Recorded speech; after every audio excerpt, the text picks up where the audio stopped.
finding inspiration. I knew you'd find me crying. Tell those girls with rifles for minds that they're jokes. Steve Kilby is the most articulate and loquacious rock star this side of the millennium, which makes him both a good interviewee and narrator of his own story. It's a challenge to talk about a musical career of such breadth and longevity as Steve Kilby's. 25 albums, over 700 songs penned by Steve, and quintessential Australian classics, The Unguarded Moment, Under the Milky Way, speak for themselves. When pressed to name the record he's most proud of, Steve points to Priest Equals Aura, an album that is unequivocally tangled up with his heroin use. We made an album in 1992, or in 1991, it came out in 1992, which most people think is our best record, called Priest Equals Aura. Had a cinematic quality to it that we never really got again, and it's just, I thought, was just a really magical record, and it didn't do that well really at the time. 2 albums before Priest Equals Aura, in typical church fashion, we imploded in on ourselves, arguing. Our drummer lost his mind and got kicked out during the making of the record, and the producer finished the record off with this drum machine. And then so our next album, I sort of wanted to make amends for this really lame album. It was very lame. At the same time, it was my honeymoon period with heroin and opium, and before those substances debilitated me, it was helping with creativity. It sort of gave me this idea that I wanted to create music that felt like heroin. And heroin to me was sort of this slow, reverby, dreamy, sort of widescreen sort of thing. As fast as I could write them down, the next lyrics were coming in, and sometimes I was going, what's that? And then it sort of later on it would all make sense. It was sort of like, you hear about all those jazz guys, you know, the old blues players were taking heroin to get in this sort of space. It did that for me, but only for a short time.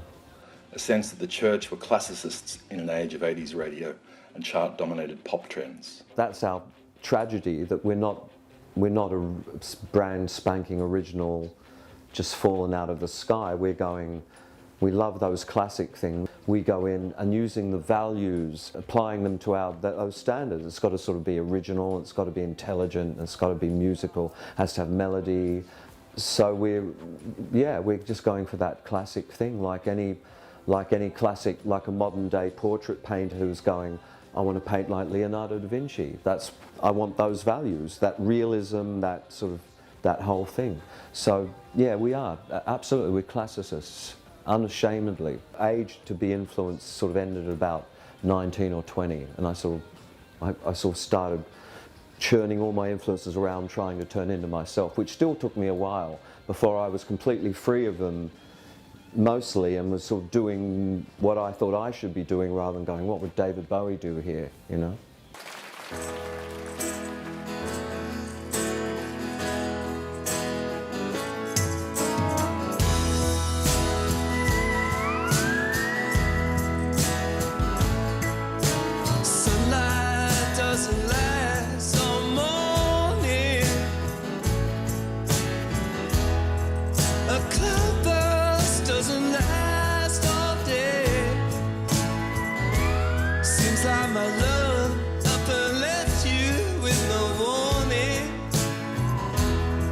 It's not always gonna be this great. The church played the Primavera Sound Festival in Spain in 2015 to a rapturous reception. Though in typical Rye fashion, Steve claims it could have gone either way.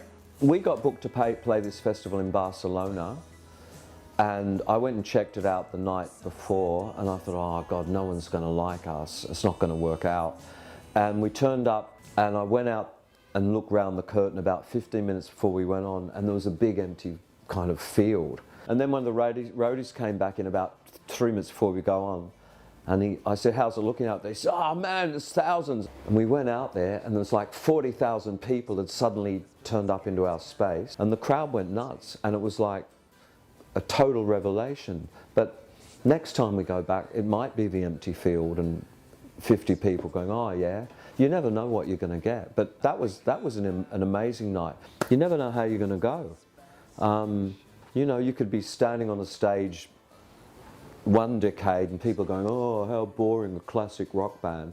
And 20 years later, there you are with the classic rock band. People, classic rock band, listen, it's like the Beatles. You never know what the zeitgeist is the king, always. You can't be the observer, the observed, and the observation at the same time. You can't do it and look at it and judge it. It's not possible. You can't be in three places at once. So it's hard to sit back and just appreciate your own stuff as it is. It's almost impossible. And yet, upon listening to these songs, there is something timeless that lingers in the mind. The most great hits from the church creates a kind of dreamy, atmospheric state. That timeless quality, which is what stands out most. I'm interested in creating a piece of music that becomes like a portal for somebody else. So it has to contain ambiguity, melancholy and hope, and triumph and sadness, and sort of have the music and the words ambiguous enough that someone, almost like an abstract painting, someone can interpret it and do with it whatever they like. You sort of have a kind of a catharsis, I guess, trying to take it all in. They're paradoxes, and in contemplating that paradox, you sort of go into a third state between sort of going, it's happy but it's sad, it's happy, it's sad, and then you sort of have this breakthrough into some new kind of state, which I think is really interesting. I'm always trying for that. Don't always get it, but that's always the aim, is to have a piece of music that will do something like that. On the subject of his wildly entertaining ARIA Hall of Fame speech, Steve also claims it could have been a disaster, adding to the sense of life as a high-wire balancing act. I had the pleasure of playing bass for Russell when he was inducted a couple of years ago.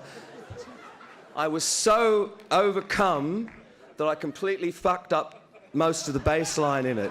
And our Mellotron blew up. And I hadn't had any LSD by that stage, but I knew what it was going to be like when I finally had it. Johnny Young, I remember I used to do an imitation of you at school. Carolyn, used to clap with your hands were straight out when you clapped. Where is he? You did, didn't you? Peter and I went and saw Hush at the Canberra Theatre. We thought they were amazing. When Les got to this, we were going, wow, this is great, get rocked. I just got lucky. I was on the roll and the audience sort of joined in, and the whole thing turned out really good. I don't feel like I can really take all the credit for that.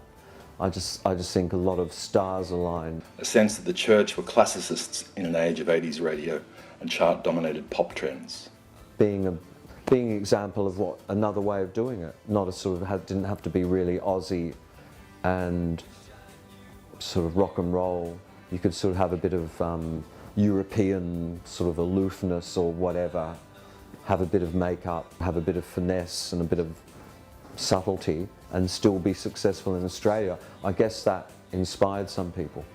Back in those days, rock and roll was very much a kind of and singers were like, my little baby, you know, the last train out of Sydney's almost gone. It was like very full on and Aussie, and then suddenly we were there and we were kind of, we were aloof and we weren't giving it all away, and the lyrics weren't straightforward, and we sort of had, we had this mystique that we were sort of, we knew something. We were sort of all sniggering and looking around, and we were sort of hip, and that got us over, maybe that quality that we had sort of got us through sort of our early days when we weren't necessarily that great.